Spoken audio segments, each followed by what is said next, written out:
দীপ যে তাকে অনেক ভালোবাসে সেটা ভালোভাবেই বুঝতে পেরে গেছে ঝাঁপি, কিন্তু কেন সে স্বীকার করছে না এটা কিছুতেই ভেবে পাচ্ছে না ঝাঁপি। তাই তো দীপকে জব্দ করার জন্য ডিভোর্সের নাটক সাজালো ঝাঁপি, কিন্তু তাতেও সাকসেসফুল হলো না সে। সবার সামনে ডিভোর্স পেপারে সাইন করে ঝাঁপিকে মুক্তি দিল দীপ। তবে এত কিছুর পরেও কোনোভাবেই ঝাঁপি মানতে পারে না দীপ তাকে ভালোবাসে না। ঝাঁপি বুঝতে পেরে যায় কোনো একটা বিপদে পড়েছে দীপ, যে কারণে এই সত্যিটা স্বীকার করতে পারছে না সে। তাই তো আবার নতুন করে একটা প্ল্যান করলো ঝাঁপি। এবার এক ঢিলে দুই পাখি মারবে সে। সবার সামনেই এবার প্রেম করবে, যাতে দীপ এটা কিছুতেই মানতে পারে না, কিছুতেই সহ্য করতে পারে না ঝাঁপি অন্য কারোর সাথে প্রেম করছে।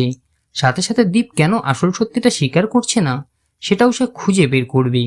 তো বন্ধুরা, এবার যখন ঝাঁপি দীপের সামনেই প্রেম করবে, এটা কি মানতে পারবে দীপ, নাকি মানতে না পেরে সবার সামনে স্বীকার করে নেবে সে তাকে ভালোবাসে? এ ভেসে চাপে পড়ে এতদিন এই সত্যিটা স্বীকার করতে পারেনি সে, এতদিন তাকে বলতে পারেনি সে আসলে ঝাঁপিকেই ভালোবাসে। তো বন্ধুরা, এমনটা যদি সত্যি সত্যি হয় তাহলে আপনাদের কেমন লাগবে কমেন্ট করে অবশ্যই জানান। আর মূল ধারাবাহিক দেখতে হলে অবশ্যই চোখ রাখুন স্টার জলসার পর্দায়।